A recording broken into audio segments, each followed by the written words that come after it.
Ada fun fact nih guys, tahu nggak jubah kaisar yang semegah itu seberapa sering ayo dicuci? Jawabannya tidak pernah dicuci. Menurut catatan dinasti Qing, jubah kaisar itu membutuhkan 50 meter benang emas dan 6.000 bulu merak guys. Teman-teman harus ingat, pas zaman itu belum ada dry clean, adanya cuci ya cuci pakai air terus dikucek gitu. Kalau bulu merak dicuci pakai air terus dikucek kan rusak, ya kan? Sehingga kalau baju kaisar kotor atau tidak layak pakai, gimana? Buang. Kalau kaisar meninggal, bajunya pun akan dikubur bersama dengan beliau. Pengen tahu fun fact lain tentang jubah kaisar? Nonton video ini sampai habis ya. Ni hao, nama aku Intan, selamat datang di channel aku Dynasty. Kalau teman-teman suka sama baju yang Intan pakai, ini gambar naga bling-bling ya. Ini bukan baju Xinjia karena tulisannya cuman long, cuman naga doang, bukan tahun naga. Hari ini sudah close PO, tapi teman-teman bisa order lagi open PO tanggal 1. Okay, let's start. Jubah yang dipakai Kaisar Tiongkok disebut jubah naga atau Kunlun Pao.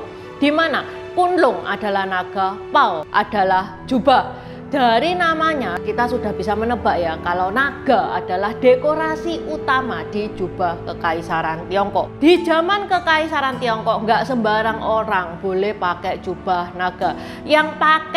Yang boleh pakai jubah dengan gambar naga itu harus kaisar dan orang-orang yang sudah dipilih oleh kaisar. Pada pemerintahan dinasti Qing ada departemen khusus. Departemen itu berisi 2.600 orang dan mereka itu dikhususkan kerjaannya cuman untuk ngebikin jubah kekaisaran ini.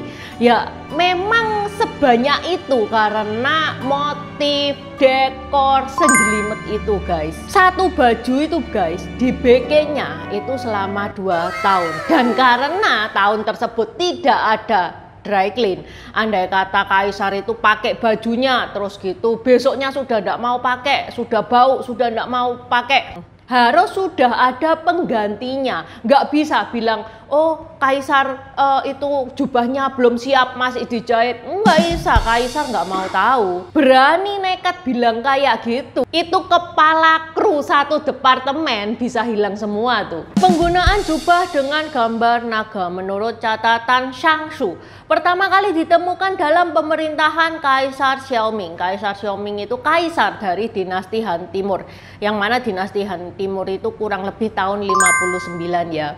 Tapi itu masih dalam bentuk 12 ornamen, di mana naga adalah salah satu ornamen dari 12 ornamen tersebut. Intinya naga itu bukan main decoration dalam jubah naga pada saat dinasti Han Timur itu. Jubah naga pertama kali diadopsi oleh dinasti Tang. Dinasti Tang itu tahun 618 sampai 906 Masehi dan digunakan oleh penguasa alias kaisar dan pejabat-pejabat senior. Pada dinasti Tang, model jubah kaisar dinasti Tang pada saat itu berkerah bulat, dihias dengan gambar naga untuk melambangkan kekuasaan kekaisaran. Pada masa pemerintahan Wu Zetian ini satu-satunya kaisar wanita di Tiongkok ya. Intan pernah bahas, kalau teman-teman pengen tahu detailnya Wu Zetian kok bisa wanita jadi kaisar, ini linknya di deskripsi juga sudah Intan taruh. Pas pemerintahannya Wu Zetian itu dia ngasih jubah kepada pejabat yang di atas tingkat 3 dan kepada pangeran. Naga yang digambarkan pada saat pemerintahan Wu Zetian itu naga dengan cakar 3. Bagi pejabat yang dikasih Wu Zetian hadiah jubah gambar naga itu ada kehormatan tersendiri, ada prestis tersendiri. Praktik ini berlangsung sampai dinasti Song. Pada tahun 1111 ini pas zamannya dinasti Song ya, tapi dinasti Song pas tengah-tengah. Pada saat itu kaisar itu mengeluarkan dekrit kekaisaran bahwa yang boleh pakai baju jubah gambar naga itu cuman kaisar. Sehingga pada saat itu motif naga itu motif eksklusif, cuman dipakai kaisar doang. Pejabat-pejabat sudah nggak boleh pakai lagi. Pejabat kelas 1, kelas 2, kelas 3 sudah tidak boleh pakai lagi. Dalam seni dinasti Tang dan dinasti Song, naga itu sering digambarkan dengan 3 cakar dan tanduk yang melengkung ke atas. Pada zaman dinasti Qing, naganya itu berubah guys. Cakarnya bukan lagi 3 tapi 5. Kita tahu sendiri ya, dinasti Qing itu dinasti terakhir Tiongkok. Penguasa dinasti Qing adalah suku Manchu, di mana suku Manchu itu suka banget sama berburu. Hong Taiji, kaisar pertama dinasti Qing, itu tidak suka sama baju kaisar dinasti Han. Dan dia itu juga orang yang sangat cinta pada negaranya, pada etnisnya. Dia pengen mempertahankan identitas etnis Manchu. Begitu juga dengan cara berpakaian. Jadi jubah naga itu dipermak guys. Tangannya, lengannya itu dipersempit.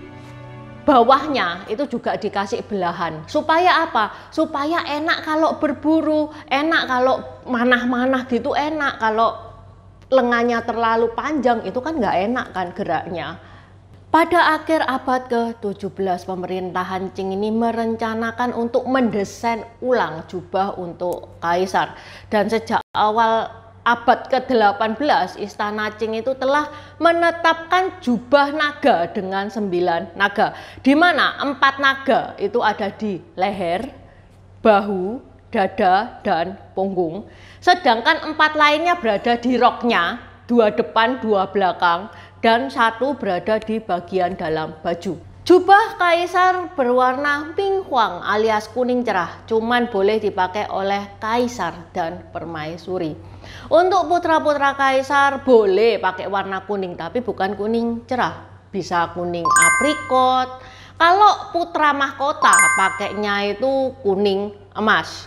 Sedangkan pangeran-pangeran lain dan istri dari pangeran itu pakainya jubah naga, tapi nggak boleh warna kuning, warna biru atau warna hitam. Oke, sampai di sini dulu bahasan Intan hari ini. Semoga bermanfaat dan terima kasih sudah menonton. Buat subscriber baru, selamat datang. Terima kasih sudah menonton videonya Intan sampai habis. Intan sarankan buat teman-teman yang baru bergabung untuk nonton videonya Intan tentang pergantian dari dinasti ke dinasti.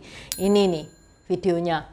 Di deskripsi juga sudah Intan taruh, karena di video pergantian dinasti-dinasti itu adalah basic dari semua videonya Intan. Itu yang pertama. Yang kedua, video pergantian dari dinasti ke dinasti ini bakal sangat membantu teman-teman kalau misalkan teman-teman itu nonton film-film Tiongkok yang kuno-kuno itu bakal sangat membantu banget, karena film-film Tiongkok itu nggak menceritakan secara jelas background kayak gimana. Terima kasih udah nonton channel ini sampai habis. Dukung aku terus berkarya dengan klik subscribe dan bunyikan lonceng di bawah ya guys.